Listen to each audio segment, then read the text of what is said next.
Today on Perfectly Average Golf, we're traveling just north of Asheville into the Weaverville area to do a full round walkthrough and review at one of the area's only public golf courses, Reems Creek. Truly speaking, this golf club has one of the most unique layouts for a mountain-style golf course, even more so when you limit your golf search to the immediate Asheville area. As any golfer would want to know, we ask ourselves a few staple questions as we look to review Reems Creek. What can you expect out of the facilities? How much does a round cost? What condition the course is in? And overall, is it worth it to give Reems Creek a try? Labeled as Blue Ridge Mountain Golf with a touch of the Scottish Highlands, a weekday round at Reems Creek will run you $60 and up to $70 if you play on weekends. Definitely a heftier price than you'll find at Asheville Municipal or even at Broadmoor nearby, and even more notable is the lack of inclusion on tee time websites like Golf Now, so the ability to try and capitalize on any extra deals is essentially non-existent. Even more puzzling is the fact that Reems Creek does not offer a reduced rate for twilight tee times, which is pretty atypical for the area. Reems Creek will play as a par 71 and tips out at the back blue tees at only 62.35, whereas the front tee box can play as short as 4,200 yards.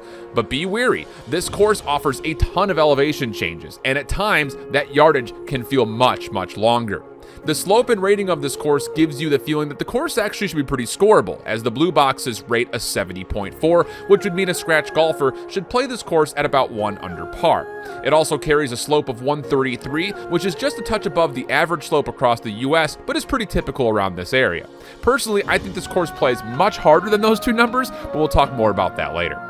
Before your round starts, Reems Creek does offer a driving range outfitted with both grass hitting areas and a newer mat area that still appears to be under some construction. The range itself can fit up to roughly 8 to 10 golfers and should be fine to hit just about any other club unless you're a super long hitter with driver. Although the condition of the grass area is not necessarily ideal, there is some notable work being done to improve the area in the future.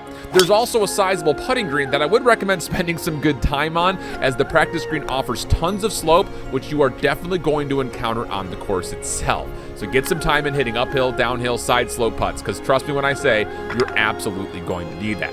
I also want to give a short shout out to the clubhouse and restaurant area, as it's extremely well taken care of, and the food here is actually incredibly good for just a golf course. With all that said though, let's jump on in and get into hole number 1 for a full walkthrough of what to expect on the course itself at Reems Creek. The first hole at Reems Creek is a short par 4 playing 314 yards, but do not be deceived by its distance. Driver is extremely greedy even for long hitters. The fairway sits up in a bit of a plateau, and if you're left, you fall pretty heavily down towards the wood line. So an easy 4-iron or something of the nature will give you a wedge in. Just want to make sure you're staying on these fairways. You're going to hear me say that a lot about these short par 4s that we have throughout the entirety of the day. So an easy iron, a wedge in, hopefully gets you on the green in 2. This is actually one of the flatter greens, so a good shot on will hopefully reward you with at least a 4. Second hole is a 355 par 4, but the opening tee shot only requires about 180 yards, and then you go right up a pretty steep hill to try to reach this green in 2. So for me, it's just a 6-iron. You definitely don't want to take anything too long. Even the 6-iron was actually a bit too much because it got me past this little creek and on a terrible side slope lie. It can be a little bit difficult, I will say, from the tee box to see where the fairway is down below you, but just trust that it's down there. Take nothing more than 180 yards, and you'll have a much better look at this green than I did. This is also another green that kind of everything slopes down and towards. Look how fast this putt was, gaining more speed as it came down the hill. So just be mindful of where those different elevation changes are and hit your putts accordingly, 'cause otherwise it could be a long day on these greens. Hole number 3 is a tricky par 4 as it doglegs to the left. There is a neighboring fairway over to the right-hand side, but this whole fairway is on a bit of a slant. So you definitely want to make sure that you're trying to be as strategic as possible as where you place the ball. I decided to go with driver here because of that extra fairway over on the right side. A little hooky overall, but generally I think driver is okay for this hole. Does still leave you a pretty good margin in. Again, this place is like a 420-yard par 4, but it definitely feels a little bit longer than that with the opening tee shot being up the hill and then the second shot kind of coming right back down. So we ended up pin high, trying to figure out what's going on with these greens. Didn't quite read this one correctly. It's pretty level. I would say the first 3 greens relatively flat, so give them a true roll. Oh, right at the end. Bad, man. No, it's fine. It was right at the end. one turn to the left at the end. I like the breath. Now again, the elevation changes are all over this golf course. So even though this par 4 reads as a lengthier par 4, the first shot is a plateaued fairway that you only need to hit about 180 to 190 yards. It falls immediately off afterwards. You'll see it here in a second as we get to this little platform. You do not want to be down on the side slope here, otherwise you will have no real chance to get a good piece of contact. Even with a good level iron, I didn't get a good piece of contact, but even with the top 9 iron, we still left ourselves just kind of a decent pitch in. So it's a very forgiving hole, even though it reads as a longer one. These are where the greens start to slant and slope a little bit more. So you'll kind of notice along the course that there are these ridges. Definitely make sure you're playing for those as you start to set up for putts and chips. Thank you. The 5th hole at Reems Creek is a 338 par 4, and I would say that on the front 9, this would take an argument for being one of the signature holes on the course. You have an elevated tee box that you have to get down to a landing platform on towards this first fairway before then carrying water and also kind of manipulating around these bunkers that kind of guard this green. But the reason I say this might be one of the signature holes in the front 9 is simply due to the view that you have on this second approach shot. I will say, long hitters, if you can hit a pretty sizable draw, I've tried it with driver from the back tee box, and I've gotten close to threatening the green overall. But it's not worth it, I would say. So a simple iron, something about 180, 190 yards again, just get you onto that fairway, give yourself a really good look to get to this green, which does have a bit of a second tier on the back right-hand side. And if you hit that in 2, you should be 2-putting for par no problem, unless you're me. The par 3 6th would be the other argument for a signature hole on the front 9. Once again, just with the backdrop. It's absolutely gorgeous. It's a slanted green from back to front. Obviously a forced carry on the first, but the trees that kind of line the backside of the screen really kind of make this a very appealing hole. Overall, it's a very simple par 3, about 150 yards. So I think for me, I've hit between either a 9-iron or a pitching wedge, but you can see off of this putt how significant the slant can be for some of these putts. So definitely be careful as you start to approach the putter. Thank you. 2 back-to-back very short par 4s to come up, both of which really do not require any sort of driver play, in my mind, if you're a longer hitter. For those that maybe hit closer to 220 to 250, that should be fine. But for me, off the back tee box, 3-wood is more than enough because this fairway is a bit on the lower level, so you're going to be dealing with some elevation off this tee box, and then you've got a really interesting look right back up into a green. You're going to see a lot of that as well, where you're going down and then immediately right back up again. Yeah, so that 3-wood only gave me about 112 yards in, 58 degree up to the elevated platform. Worked out well. But look at this green. Again, the multi-tiered greens are so abundant on this golf course, so you have to be really, really careful, which is why I was really ginger with that opening chip. You can see what that putt does. I barely touched it. It still rolled out to about 7 feet. So you have to be very aware on these approach shots, making sure you're hitting the right levels if you want to give yourself the best chance to score. After I just got done praising the short game. The second of the short par 4s only plays 331 yards, and the fairway is a bit tucked behind a couple of trees that you kind of see in the fly-through, even more so that we're on the tee box. But with a good 3-wood or a 7-wood or 5-wood or something like that, you can try to carry those trees, and you can put yourself in a really good position to get up to the screen with just like a pitch or a chip. I did not expect the 3-wood to be nearly pin high. Driver, I feel like, is a little bit too greedy because the landing space over towards the green is actually really small. Otherwise, you can make a really smart play and just play an iron, and you'll still only have about a wedge in. It's a very short par 4. So it just depends how frisky you're feeling with your woods off the tee box. And, well, again, these greens a little bit more slanted, but this one works out. All right, first par 5, and all 3 of the par 5s at Reems Creek are built about the same way, where they're all kind of on a bit of a ridge line. There's a small fairway that you have to be able to hit, otherwise you fall off the ridge and you're in a very terrible downslope position. So for me, someone who drives the ball usually around 270 to 280, driver's too much club for all these par 5s, which never feels good to not take driver on a straightaway par 5. You want to be on these fairways. Even missing the fairway left over there with the 3-wood still put me in an absolutely unapproachable position to get to these greens. The other thing you have to know about all the par 5s is the greens are all elevated after you get down to the other low-level platforms, because trying to go from fairway to green requires like a 260, 270 yard shot. It's not very easy to get there in 2. But these greens, they all have multiple tiers as you go up to them. That was a terrible chip that nearly goes in. I mean, this is what I meant to do. My God. Go in.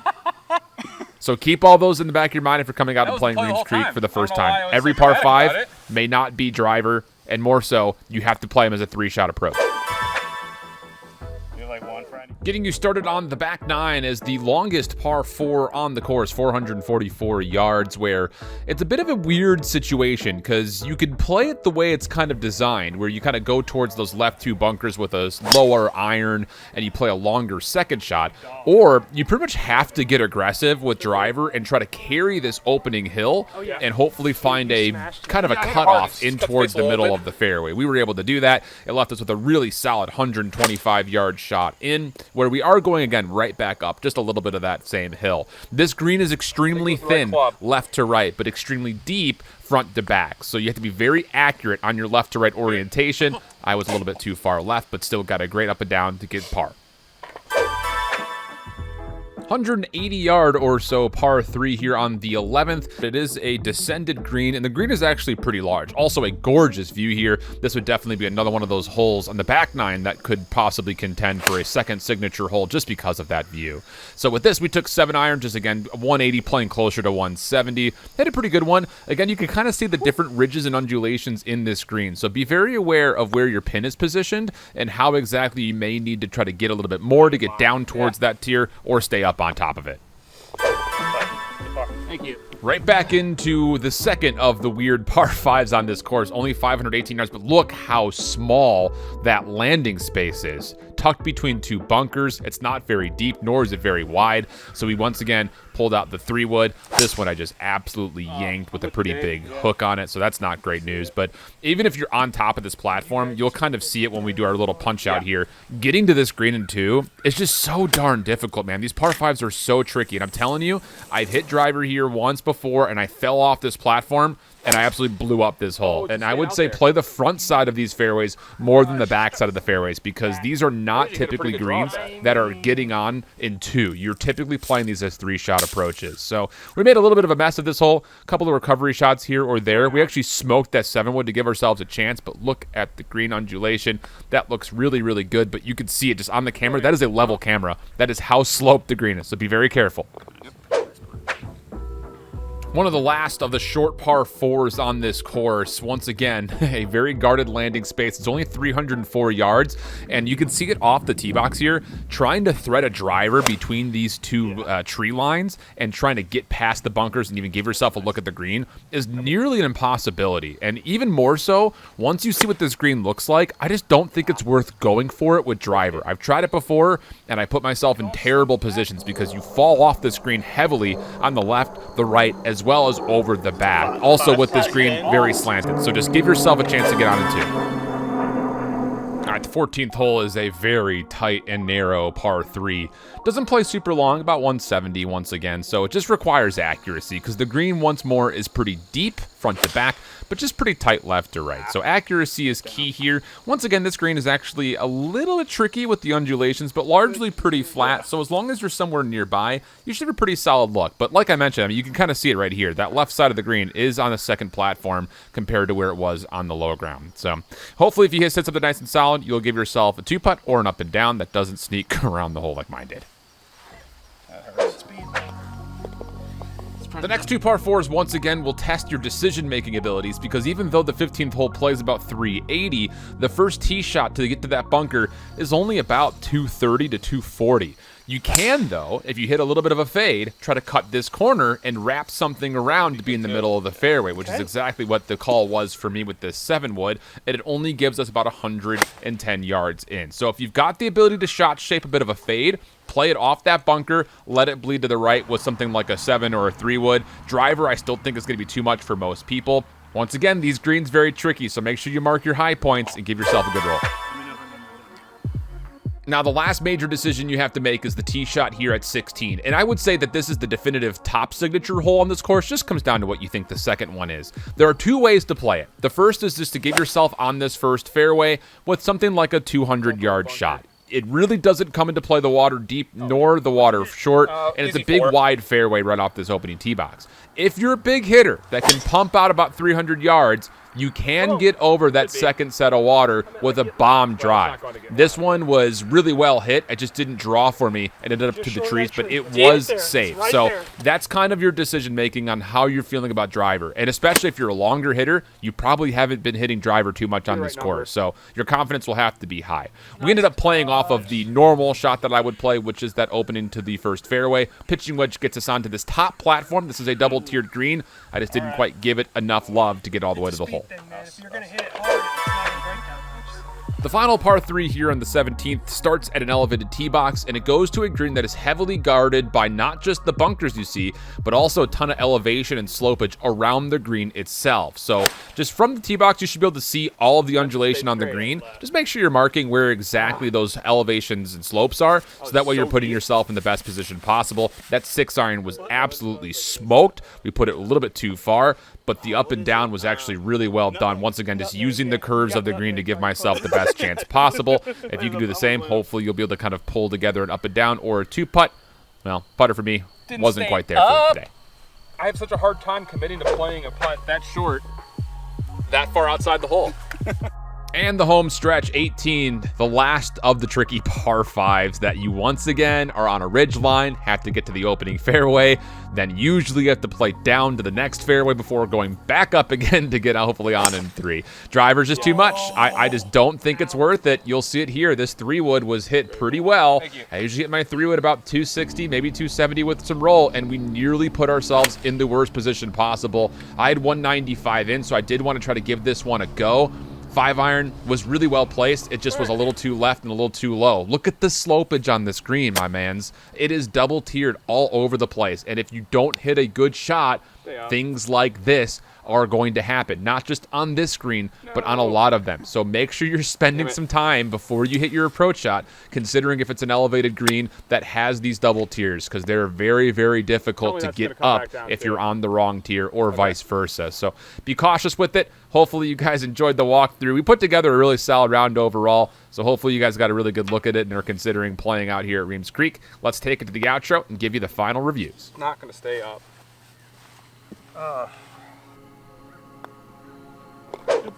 For the layout and difficulty, it has to be said that at the time of this round, the golf course was still getting over a really tough turf disease over an extremely wet summer. The first time that I played this course back in the spring, it had to be one of the best taken courses in the Asheville area.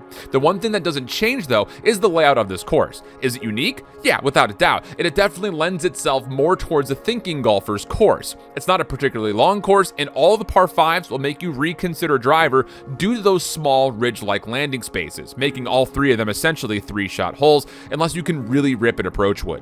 Also, interestingly enough, the average length of the par 4s is also an extremely short 366 yards, meaning that long hitters are likely not going to be hitting driver much. I drive the ball roughly on average around 280, and I think I only pulled out driver 2 or 3 times. And most of that was just wanting to get greedy on some of the shorter holes, forcing some tough carries. That all said, I can appreciate the course management strategy that comes into this course, and it makes for a very fun round on what is usually a very well manicured course. On top of that, you are treated to some gorgeous designs and occasional incredible distant views of the Blue Ridge. I give the layout and difficulty a 7.5 out of 10. Since I first played this course, the driving range really has not been in ideal condition. Like I mentioned in the opening, there appears to be some efforts being made to improve the range, including what looks to be a revamped mat area, but at its current moment, the driving range grass has a lot to be desired. The practice green, though, I will say is actually really nice, and I can appreciate that there's a lot of undulation on it to get you ready for all of these tiered greens on the course itself. I also have to again say that the food in the clubhouse is some of the best in the area. Even if you're just looking for quick turn food, it's really good quality and at a really good price. The only real markdowns I can have about the facilities here is the lack of practice bunkers or pitching areas, which I consider to largely be a luxury accommodation, and the current state of the driving range, obviously we'd like to see improved. Overall, I give it a 7 out of 10. Committing to a $60 to $70 tee time can be a lot for the average and casual golfer. That much is for sure to be said. But when this course is in sound condition, I think the price is generally fair. I've definitely paid more for far worse in the area without question. I will say, as I'm someone who typically always looks to play twilight golf, not having an option for a cheaper rate after noon or 1 is a bit of a turnoff, but largely I haven't felt like the 3 rounds that I've played here should be less than the $60 to $70 mark. I also hadn't mentioned this, but a small bag for the range is barely 30 balls, and it does cost you about $8, which I would consider to be overpriced if you're looking just to come for a practice session. All of this considered though, I still rate the value a 6.5 out of 10. Not the greatest value ever as the prices are pretty static, but the price point is definitely one that can be justified. So now the overall perfectly average rating, in my mind, Reems Creek is a course that has everything that you could want. Typically, it's in great condition, and I'm going to lend towards what I've seen in the past. With a mountain golf style course that will have you thinking, it definitely breeds a lot of fun. The practice facilities are relatively extensive and will have you ready for sure before your tee time. I also think the memorable holes out here are ones that will want you coming back to try to tackle again and again. Is it the best course in Western North Carolina? No, I wouldn't be tempted to say that. But is it the best public golf course near Asheville? Honestly, I think it might be. Overall, I rate Reems Creek a 7 out of 10. I truly hope you all enjoyed this review and walkthrough of Reems Creek, and it has you considering coming out here and playing this course for the first time or coming back and playing it again. Be sure to check them out at reemscreekgolf.com for tee times on their website and also more information. And of course, until next time, hope you guys out there stay perfectly average.